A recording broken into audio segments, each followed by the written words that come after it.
Okay, it's part 15 of The Magician's Nephew.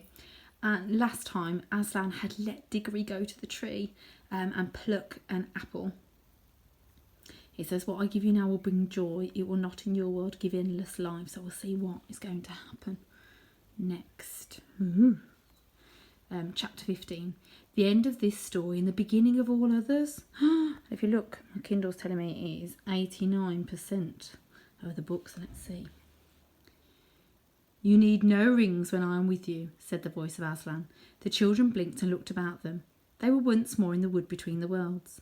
Uncle Andrew lay on the grass, still asleep. Aslan stood behind them. Come, said Aslan. It is time that you went back, but there are two things to see first, a warning and a command. Look here, children. They looked and saw a little hollow in the grass, with a grassy bottom warm and dry. When you were last here, said Aslan, that hollow was a pool, and when you jumped into it you came into the world where a dying sun shone over the ruins of Charm. There is no pool now. The world is ended, as if it had never been. Let the race of Adam and Eve take warning. Yes, Aslan, said both children, but Polly added, But we're not quite as bad as that world, are we, Aslan? Not yet, daughter of Eve, he said. Not yet. But you are growing more like it. It is not certain that some wicked one of your race will not find out a secret as evil as the deplorable word, and use it to destroy all living things. And soon, very soon, before you are an old man and an old woman, great nations in your world will be ruled by tyrants who care no more for joy and justice and mercy than the Empress Jadis. Let your world beware that is the warning. Now for the command. As soon as you can, take from this uncle of yours his magic rings and bury them so that no one can use them again. Both the children were looking up into the lion's face as he spoke these words, and all at once, they never knew exactly how it happened, the face seemed to be a sea of tossing gold in which they were floating, and such a sweetness and power rolled about them and over them and entered them that they felt they had never really been happy, or wise, or good, or even alive and awake before. And the memory of that moment stayed with them always, so that as long as they both lived, if ever they were sad or afraid or angry, the thought of all that golden goodness and the feeling that it was still there, quite close, just round some corner or just behind some door, would come back and make them sure, deep down inside, that all was well. Next minute, all three of them, Uncle Andrew now awake, came tumbling into the noise, heat and hot smells of London. They were on the pavement outside the Kettleys' front door, and except that the witch, the horse and the cabby were gone, everything was exactly as they had left it. There was the lamppost, with one arm missing.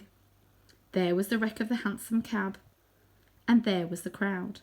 Everyone was still talking, and people were kneeling beside the damaged policeman, saying things like, "He's coming round," or "How do you feel now, old chap?" or "The ambulance will be here in a jiffy." Great Scott, thought Diggory, I believe the whole adventure's taken no time at all. Most people were wildly looking round for Jadis and the horse. No one took any notice of the children, for no one had seen them go or noticed them coming back. As for Uncle Andrew, between the state of his clothes and the honey on his face, he could not have been recognised by anyone. Fortunately, the front door of the house was open, and the housemaid was standing in the doorway staring at the fun. What a day that girl was having. So the children had no difficulty in bustling Uncle Andrew indoors before anyone asked questions. He raced up the stairs before them, and at first they were very afraid he was heading for his attic and meant to hide his remaining magic rings, but they needn't have bothered. What he was thinking about was the bottle in his wardrobe, and he disappeared at once into his bedroom and locked the door. When he came out again, which was not for a long time, he was in his dressing gown and made straight for the bathroom. "Can you get the other rings, Poll?" said Diggory. "I want to go to Mother." "Right, see you later," said Polly, and clattered up the attic stairs. Then Diggory took a minute to get his breath, and then went softly into his mother's room. And there she lay, as he had seen her lie so many times, propped upon the pillows, with a thin, pale face that would make you cry to look at it. Diggory took the apple of life out of his pocket, and just as the witch Jadis had looked different when you saw her in our world instead of in her own, so the fruit of that mountain garden looked different too. There were, of course, all sorts of coloured things in the bedroom, the coloured counterpane on the bed, the wallpaper, the sunlight from the window, and Mother's pretty pale blue dressing gown. But the moment Diggory took the apple out of his pocket, all those things seemed to have scarcely any colour at all. Every one of them, even the sunlight, looked faded and dingy. The brightness of the apple threw strange lights on the ceiling. Nothing else was worth looking at. You couldn't look at anything else. And the smell of the apple of youth was as if there was a window in the room that opened on heaven. "Oh, darling, how lovely," said Diggory's mother. "You will eat it, won't you? Please," said Diggory. "I don't know what the doctor would say," she answered. "But really, I almost feel as if I could."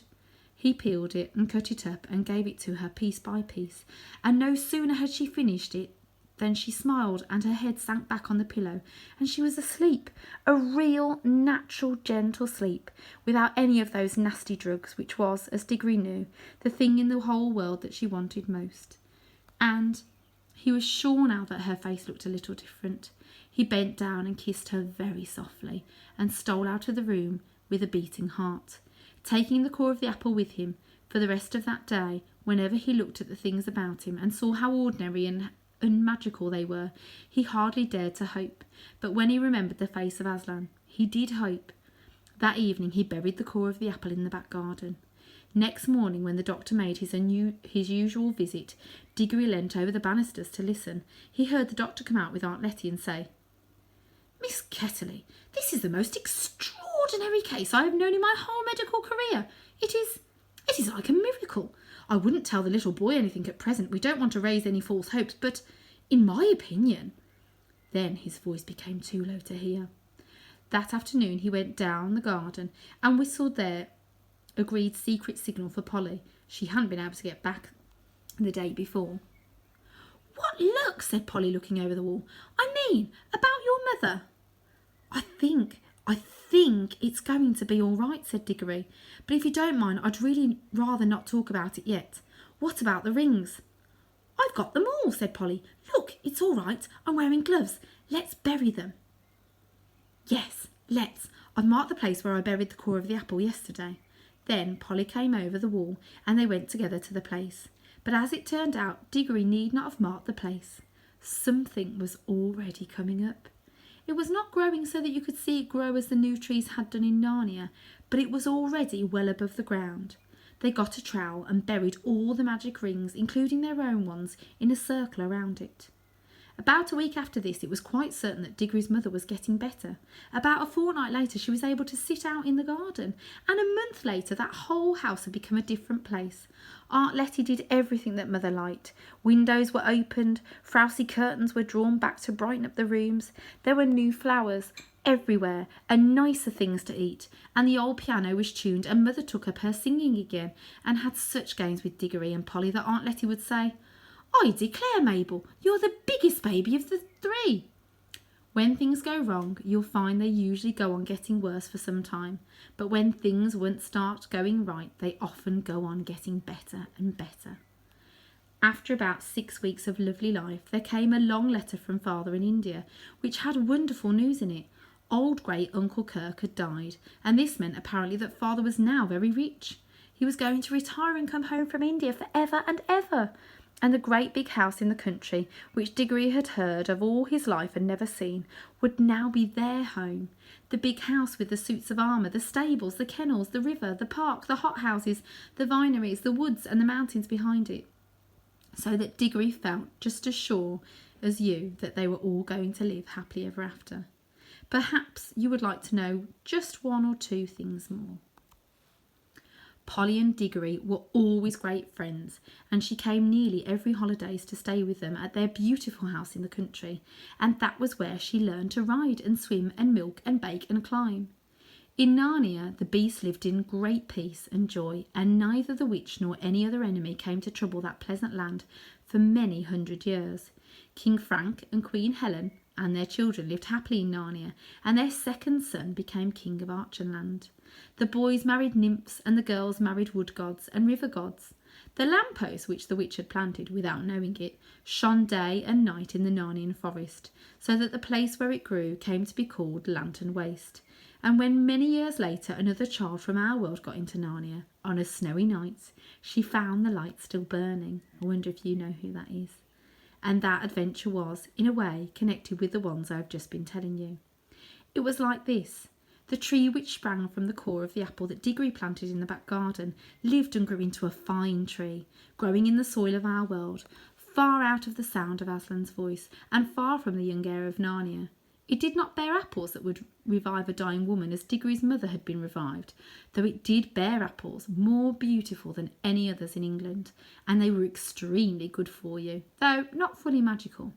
But inside itself, in the very sap of it, the tree, so to speak, never forgot that the other tree in Narnia to which it belonged. Sometimes it would move mysteriously when there was no wind blowing.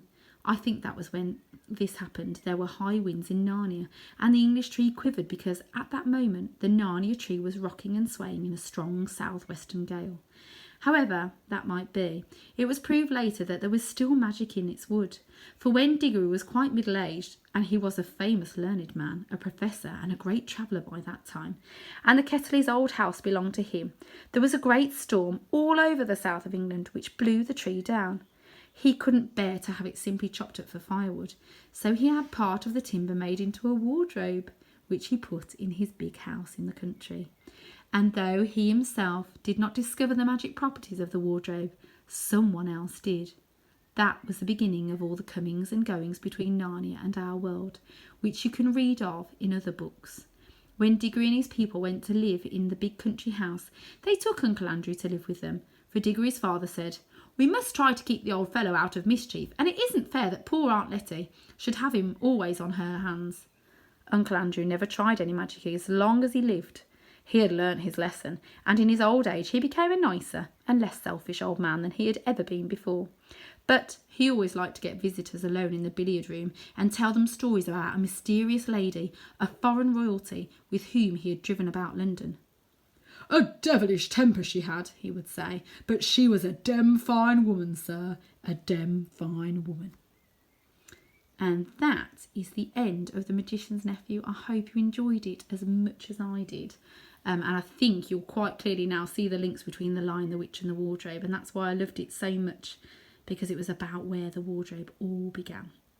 So I will pick a new book for you soon, and I will read it and look forward to hearing from you all soon. Take care. Bye.